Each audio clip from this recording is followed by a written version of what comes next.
नमस्कार, मैं हूं शिरीष मिश्रा। छत्तीसगढ़ की बात में आप सभी का स्वागत है। छत्तीसगढ़ विधानसभा के बजट सत्र का आज 9वां दिन था। हंगामों और नारों से सत्र का आगाज हुआ। विपक्ष ने एक के बाद एक मुद्दों को उठाकर सरकार की घेराबंदी की। सरकार के जवाब से असंतुष्ट विपक्ष ने वॉकआउट भी किया। सदन में गृह मंत्री के विभागों के अनुदान पर चर्चा हुई। विपक्ष ने चर्चा के दौरान बढ़ते अपराध के लिए नशे के बढ़ते कारोबार को जिम्मेदार ठहराया। इसके साथ ही शराबबंदी को लेकर भी सरकार को कटघरे पर खड़ा किया। इन तमाम घटनाओं और फैसलों के बीच बजट सत्र का 9वां दिन किसके पक्ष में गया और आगे क्या होने वाला है, आज ये जानने की कोशिश करेंगे हम। धान नहीं दिया गया या उन्होंने धान नहीं बेचा? जो बेचने आया उसमें हम खरीदे। छत्तीसगढ़ विधानसभा के बजट सत्र के 9वें दिन खाद खरीदी, कस्टम मिलिंग, टोकन मिलने के बाद भी किसानों का धान नहीं खरीदने का मामला गूंजा। बीजेपी विधायक कृष्णमूर्ति बांधी ने मस्तूरी विधानसभा क्षेत्र में धान की कस्टम मिलिंग का मुद्दा उठाया। इस पर खाद्य मंत्री अमरजीत भगत ने जानकारी दी कि टोकन लेने वाले सभी किसान अपना धान बेच चुके हैं। पंजीयन कराया, जो बेचने आया उसको हम खरीदे। मंत्री के जवाब पर बीजेपी विधायकों ने आपत्ति जताई। विधायक शिवरतन शर्मा ने पूछा कि जिन किसानों ने टोकन लिया और धान नहीं बेचा, उनसे धान लेंगे क्या? वहीं बीजेपी विधायक बृजमोहन अग्रवाल ने 1 क्विंटल चावल के पीछे कितना प्रासंगिक व्यय होता है और उसका भुगतान हो चुका है क्या, दोनों ही मुद्दों पर मंत्री का जवाब नहीं आने पर असंतुष्ट बीजेपी विधायकों ने वॉकआउट किया। सरकार के द्वारा ये जो राष्ट्रीय क्षति पहुंचाई जा रही है, प्रदेश के लिए पूरे चिंता का विषय है। और मैंने पहले ही कहा कि ये अन्न का भी अपमान है और किसानों का भी अपमान है, लेकिन मंत्री जी का जवाब अंततः नहीं आया और आज लगभग सभी प्रश्नों में लगभग वही स्थिति रही है। अभी तक कस्टम मिलिंग करने वाले जो छत्तीसगढ़ के सबसे बड़ा उद्योग राइस मिल उद्योग है, उन उद्योगों को जो उन्होंने कस्टम मिलिंग का चावल बनाकर दिया उसका भुगतान नहीं हुआ और उसके कारण ये परिस्थितियां पैदा हो रही है कि छत्तीसगढ़ में धान की कस्टम मिलिंग धीरे हो रही है और धान सड़ रहा है और सरकार के लोग आंख बंद कर बैठे हुए हैं, कान बंद कर बैठे हुए हैं। खाद्य मंत्री जी सदन में उत्तर दे रहे हैं कि फड़ में हमारा धान रखा हुआ है, इसके बाद और क्या इसमें प्रश्न बनता है? उन्होंने सदन में उत्तर दिया 3 लाख क्विंटल से अधिक धान हमारा रखा हुआ है। हम तो बात कर रहे हैं हमारा चावल खरीदे, हम उनको देने के लिए तैयार है। सदन में मंत्री ताम्रध्वज साहू के विभागों की अनुदान मांग पर भी चर्चा हुई। चर्चा के दौरान स्पीकर ने शिवरतन शर्मा के लंबे भाषण पर टोका तो बीजेपी सदस्य नाराज हो गए और सदन से बाहर निकलते हुए ये कहा कि बगैर चर्चा बजट पारित कर दिया जाए। बीजेपी विधायक शिवरतन शर्मा ने कटौती प्रस्ताव पर चर्चा के दौरान ओडिशा में पकड़े गए जाली नोट का मुद्दा उठाते हुए ये कहा कि जाली नोट नए रायपुर में छपते थे। उन्होंने हत्या, रेप, लूटपाट, चोरी की वारदातों को लेकर सरकार को घेरा। शिवरतन शर्मा ने छत्तीसगढ़ में अपराध बढ़ने की वजह नशे के बढ़ते कारोबार को जिम्मेदार ठहराया। 2018 में जब सरकार बनी तब ये कहा गया था कि सरकार बनते ही शराबबंदी की जाएगी, लेकिन शराबबंदी तो दूर, अब शराब की ऑनलाइन डिलीवरी की जा रही है। कुल मिलाकर छत्तीसगढ़ विधानसभा का बजट सत्र जिस तरह से अब तक घटा है, उससे इस बात के पूरे आसार हैं कि सत्र में आगे भी शोर शराबा मचता रहेगा और विपक्ष आक्रामक अंदाज में सरकार को घेरने की कोशिश करेगा। सौरभ सिंह परिहार के साथ राजेश मिश्रा, IBC 24, रायपुर। छत्तीसगढ़ विधानसभा के बजट सत्र का आज 9वां दिन था, लेकिन जो संग्राम विधानसभा के अंदर चल रहा है वो आपने सबने देखा। सत्ता पक्ष अपने ही विधायकों की कुछ बातों से परेशान है क्योंकि विपक्ष उसके साथ मिल गया है और उनके मुद्दों को, उनके प्रश्नों को भारतीय जनता पार्टी के नेता आगे बढ़ा रहे हैं। सबसे पहला सवाल तो जो केशकाल विधायक ने किया, उसके बाद भारतीय जनता पार्टी को जैसे मौका मिल गया और धान खरीदी एक प्रदेश का बड़ा मुद्दा है। ऐसे में विपक्ष उस मुद्दे को अपने पास से जाने कैसे देता, सारे बातों पर चर्चा करेंगे। हमारे साथ कांग्रेस से चंद्रदेव राय जी हैं, बिलाईगढ़ से विधायक हैं। नमस्ते। और भारतीय जनता पार्टी से कृष्णमूर्ति बांधी जी हैं, मस्तूरी से विधायक हैं। दोनों अपनी अपनी पार्टी का पक्ष रखेंगे। चंद्रदेव राय जी, जिस तरह से आप देख रहे हैं कि आपकी पार्टी के चूँकि विधायक ज़्यादा हैं और उन्होंने प्रश्न भी ज़्यादा लगाए हैं, तो सवाल है कि उनका सवाल आता है और उसके बाद फिर भारतीय जनता पार्टी के नेताओं को मौका मिल जाता उस कड़ी को आगे बढ़ाने का। देखिए मिश्रा जी, हर विधायकों को अपने विधानसभा से रिलेटेड प्रश्न लगाने का अधिकार है, संवैधानिक अधिकार है। कोई भी विधायक कोई भी प्रश्न लगा सकता है। रही बात आसंदी की, आसंदी एक व्यवस्था बनाती है कि विधायक एक गरिमा ढंग से अपनी बात रखे, लेकिन जहां विपक्ष की बात है, आप शोरगुल करोगे और व्यवस्था में व्यवधान उत्पन्न करोगे और एक एक मिनट मायने रखती है इस सरकार की। जबकि कोरोना काल है, कोरोना काल में हमारे कई विधायक अभी वर्तमान में विधानसभा बजट सत्र के दरमियान भी कोरोना पॉजिटिव हो गए हैं। वरिष्ठ विधायक हमारे अरुण बोरा जी, देवव्रत सिंह जी, ऐसे कई विधायक हैं जो पॉजिटिव की श्रेणी में हैं। और इतने सेंसिटिव और इतने गंभीर मसले पर अगर विपक्ष वॉकआउट करे, परिगमन करे, तो ये तो न्याय संगत नहीं है। मैं तो चाहता हूं कि आप सरकार को सहयोग करें। कहीं कोई टूटियां हैं, कहीं कोई दिखती है, कोई गड़बड़ी है, तो उसको आप रखें। और हमारे मंत्री तो निष्पक्ष जवाब दे रहे हैं, हर मुद्दे पर जवाब दे रहे हैं, आपकी बात सुन रहे हैं। और वरिष्ठ विधायक हमारे, चाहे वो हमारे शिवरतन भैया हो, चाहे हमारे कृष्णमूर्ति बांधे जी हैं, बहुत अच्छे वक्ता हैं, अपनी बात रखते हैं। पर ये सही अर्थ नहीं है कि आप परिगमन कर ले, भाई वॉकआउट कर ले, इससे हल नहीं निकलता है। चंदेव राय जी, जैसा कि आपने बोला कि सदन में समय बड़ा कीमती है और कोरोना काल चल रहा है, दो विधायकों को कोरोना हुआ है। ऐसे में भारतीय जनता पार्टी के विधायकों का जो बहिर्गमन है, वॉकआउट है, वो न्याय संगत नहीं है। पर एक बात बताइए कि यदि वो अपने मुद्दे को उठा रहे हैं और उनको सेटिस्फैक्ट्री आंसर नहीं मिल रहा है, तो उनके पास क्या चारा बचता है? उनके पास इसके अलावा कोई चारा नहीं है कि वो बहिर्गमन करें। एक परंपरा भी है, जब मंत्री के जवाब से असंतुष्ट होते हैं तो बाहर निकलते हैं जो विपक्षी विधायक होते हैं। आपको इसमें क्या दिक्कत है? पहली बात। दूसरा, आपकी पार्टी के ही विधायक इस मुद्दे को उठा रहे हैं कि धान जाम है, पिछले साल का धान उठा नहीं है। इसके अलावा जो धर्मलाल कौशिक जी हैं, उन्होंने साफ तौर पे कहा कि कस्टम बिलिंग के लिए जो अनुबंध हैं वो कितने हुए हैं, क्या है। तो हर चीज़ को, जैसे बृजमोहन जी ने जो बात की, जो सोसाइटीज़ को लेकर बात की कि उनको कितना वहाँ पर कितना व्यय आता है, उसमें इसे पूरे रख रखाव में कितना, उसका भी एक उपयुक्त उत्तर नहीं आया। कम से कम उतनी बात तो सामने आ जानी चाहिए। और जब कोई मंत्री किसी सवाल का जवाब तैयार करता तो उसके सप्लीमेंट्री क्वेश्चंस के बारे में भी एक स्पेकुलेशन के हिसाब से आंसर तैयार किए जाते हैं। तो ऐसा क्यों नहीं हो पा रहा? और आपकी पार्टी को लगातार घेरने की कोशिश जो विपक्ष कर रहा है और उसमें वो कामयाब भी हो रहा है। देखिए मिश्रा जी, छत्तीसगढ़ में किसानों की सरकार है, किसानों की बेटा आज छत्तीसगढ़ में यशस्वी मुख्यमंत्री भूपेश बघेल जी जब से बना है, किसानों के चेहरे में मुस्कान है। किसानों की कर्जा माफ़ी, 2500 रुपये कुंटल धान खरीदी। इतने विषम परिस्थिति में 2500 रुपया किसानों के लिए नया योजना लागू करके राजीव गांधी किसान न्याय योजना के रूप में उनको लाभान्वित करने का काम, पुरस्कृत करने का, सम्मानित करने का काम, ये बड़ा लक्ष्य है, चुनौती भरा है। आपकी पार्टी ने रही बात थोड़ी बड़ी, एक परिवार है, परिवार में बहुत सारे चीज होती है।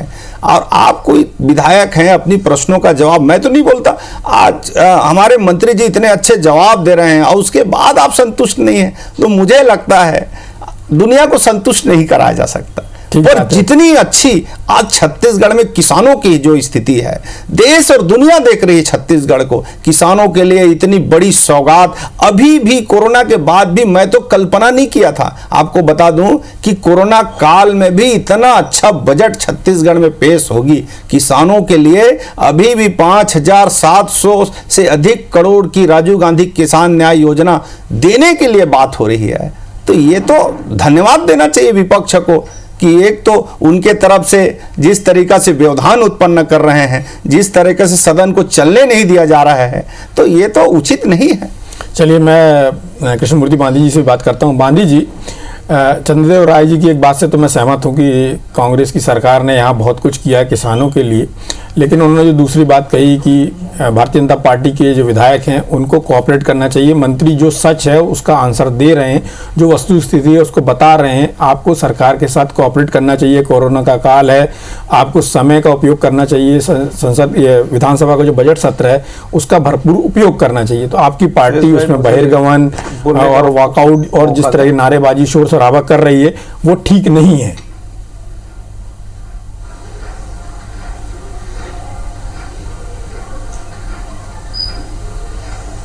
शिरीष भाई, आपके चैनल के माध्यम से एक बात कहना चाहता हूं कि कांग्रेस अभी अहंकार में है और कांग्रेस अपने अहंकार के कारण हम अपने विपक्षी धर्म का निर्वहन करते हैं। सरकार को उन तथ्यों और उन विषयों को हम अवगत कराते हैं जिस पर सरकार का ध्यान आए, चर्चा हो और उसकी व्यवस्था छत्तीसगढ़ राज्य के जनता के हितों में हो।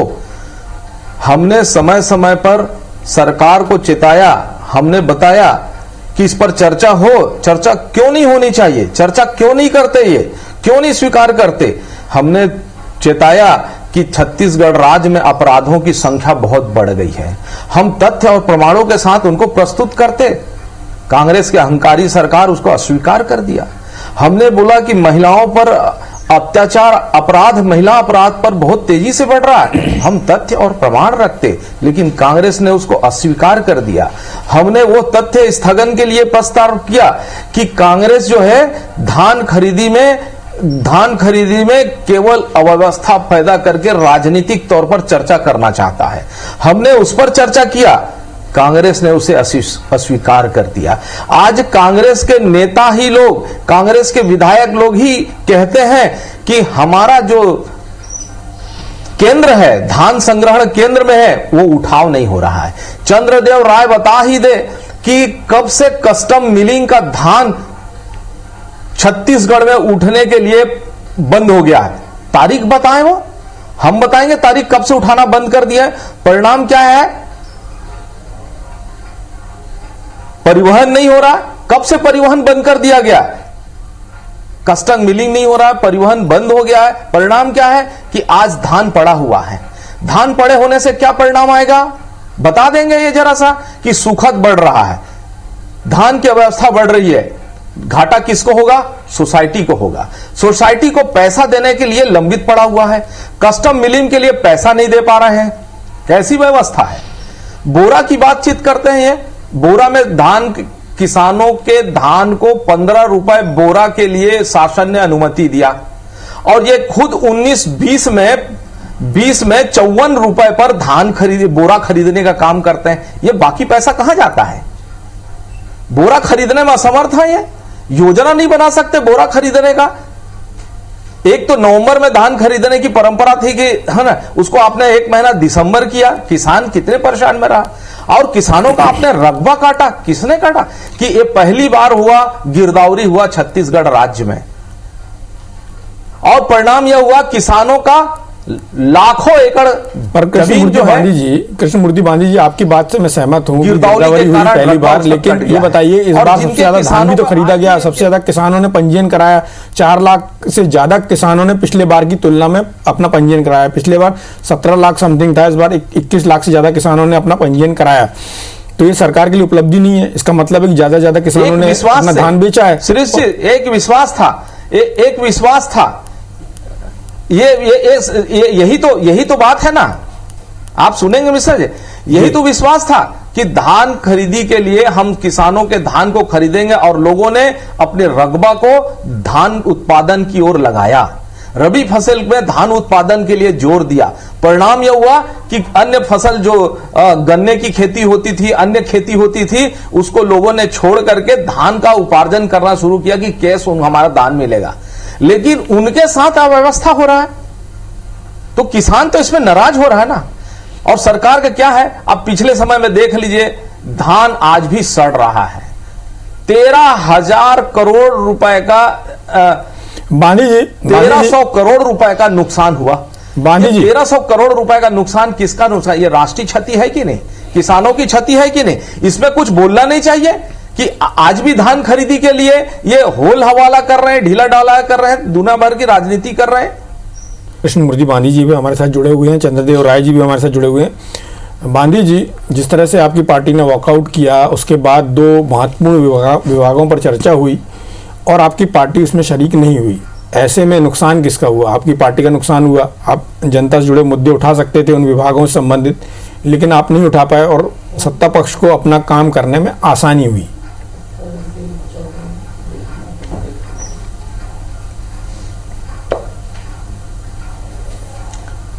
सुरेश भाई, हम मुद्दों को चर्चा कर रहे थे, तो आपने देखा होगा कि जब विपक्ष अपने पूरे आंकड़ों के साथ, माननीय शिवरतन जी पूरे आंकड़ों के साथ बातचीत कर रहे थे।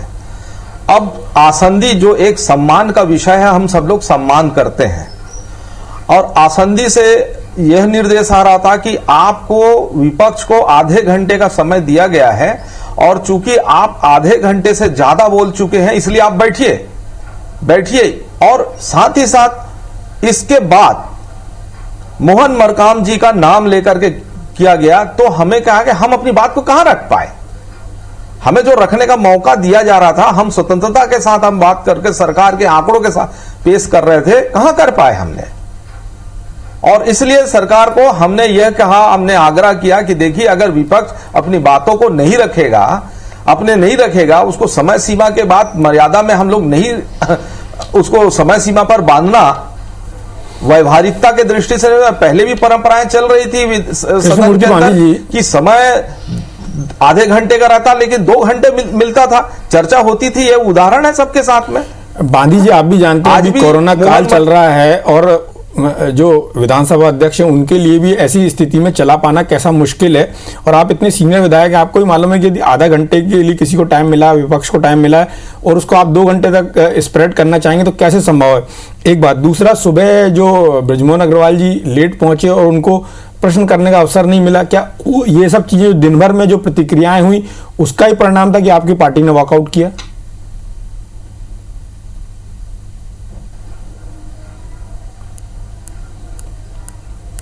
नहीं, देखो, हम विपक्ष की तरह अपने पूरे धर्म के साथ चर्चा करना चाहते हैं। माननीय बृजमोहन जी थोड़े से लेट हुए, कुछ 30 सेकंड के लिए अध्यक्ष जी ने किया, और उनका सम्मान करते हुए बृजमोहन जी बैठ गए। सम्मान तो हुआ आसंदी का।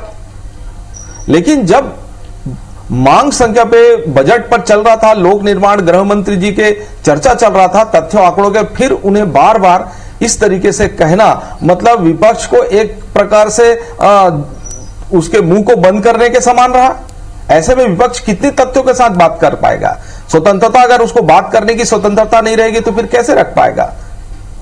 और हमने कहा भी कि हमें जो समय दिया गया है एक व्यवहारिक है, एक इसमें सिद्धांत लागू नहीं होते, व्यवहार पर लागू होता, व्यवहार के आधार पर चर्चा होती है और हम सब पालन करते हैं। चलिए, मैं चंद्रदेव राय जी से बात करना चाहूंगा। चंद्रदेव राय जी, जिस तरह से बांधी जी का कहना है कि परंपरा रही है सदन की, हालांकि मैं ये भी समझता हूं कि अभी कोरोना काल है, अध्यक्ष जी के लिए बहुत मुश्किल होता है कि इतना ज़्यादा समय को इस तरह बढ़ाया जाए, संभव नहीं है, क्योंकि सत्र की अवधि भी तय है और बीच में त्यौहार भी पड़ते हैं। तो ऐसी स्थिति में कम से कम भारतीय जनता पार्टी के 1-2 वरिष्ठ विधायकों को बोलने के टाइम के हिसाब से उसको आगे बढ़ाया जाना चाहिए था। तो ये स्थिति नहीं बनती कि बिना चर्चा के केवल सत्ता पक्ष की भागीदारी से विभागीय चर्चा होती और बजट पारित हो जाता। मिश्रा जी, ये सदन सरकार नहीं चलाती है, सदन में आसंदी तय करती है कि सरकार शासन के पक्ष से कितने समय और विपक्ष से कितने समय इस बात को रखेंगे। क्योंकि आज 2 विभागों का समय था जिसमें नगरीय प्रशासन का और गृह जेल और विभाग का 2 मंत्रियों का विभाग का कामकाज था। तो मैं बता दूं, विपक्ष में सिर्फ भारतीय जनता पार्टी ही नहीं है, विपक्ष में जो बीएसपी भी है और जनता कांग्रेस भी है। अगर ऐसी कहीं कोई दिक्कत होती तो उन लोग भी वॉकआउट में शामिल होते। तो इससे आप समझ लीजिए कि ये भारतीय जनता पार्टी बौखलाए हुए हैं। 30 मिनट का समय दिया गया है, 30 मिनट में आप तय कर लीजिए कि आपका कौन सा नेता प्रथम पंक्ति में अपनी बात रखेंगे, और आप 30 मिनट के बाद भी 37 मिनट तक अपनी बात रख लिए, तो बाकी का समय का क्या होगा? एक एक मिनट काउंट होती है, एक एक मिनट महत्वपूर्ण है, और आप अपने समय का नजरअंदाज करते हुए, गपशप में टालते हुए तथ्यहीन बात की बात करते हो। मैं इनकी कार्यकाल की बात करूं, शायद बांधे जी भूल रहे हैं, स्वास्थ्य विभाग में जो हाल हुई थी पूर्ववर्ती सरकार के समय में, गर्भाशय कांड, अखफोड़वा कांड, आपके तमाम प्रकार के इसके विभाग में जो गड़बड़ियां जो हुई है स्वास्थ्य विभाग में, वो आपके सामने है। हम तो नान घोटाला की बात करते हैं, 36,000 करोड़ की नान घोटाला, क्या गड़बड़ियां देश में गूंजने वाली गड़बड़ियां हैं। आज आप चलिए, आप गृह और जेल के विभाग को देख लीजिए, पुरानी आज बातों का तो कोई अर्थ नहीं है। नक्सल मामलों में कृष्णमूर्ति बांधी जी ने कही कि वो अपने पापों का जो नहीं, इसीलिए मैं उस बात को नहीं रख रहा हूं, लेकिन मैं बांधी जी से आग्रह चाहूंगा, मिश्रा जी एक लाइन आग्रह जी से आग्रह चाहूंगा, वरिष्ठ विधायक हैं और मंत्री भी रहे हैं। विपक्ष का कंप्लीट एक विपक्ष होता है, उसमें बीएसपी भी है, जोगी कांग्रेस भी है, आप भी हैं, सबको अपना अपना समय दिया गया है। उस समय में आप सबको उसी बंधन में रहना है, हमको भी और आपको भी, और सदन तभी चलेगी जब आप हमको सहयोग करेंगे। चलिए, उम्मीद करता हूं कि भारतीय जनता पार्टी के जो सदस्य हैं और बाकी जो अन्य पार्टियों के सदस्य हैं वो भी आपको सहयोग करेंगे और सदन में कार्यवाही सुचारू रूप से चलेगी। सभी विभागों पर प्रॉपर चर्चा होगी और उसका कुछ नतीजा निकलेगा, प्रदेश को कुछ सौगातें मिलेंगी और सदन की जो कार्रवाई है वो उस सार्थक सिद्ध होगी। इस चर्चा में भाग लेने के लिए आप सभी का बहुत बहुत धन्यवाद। नमस्कार। नमस्कार।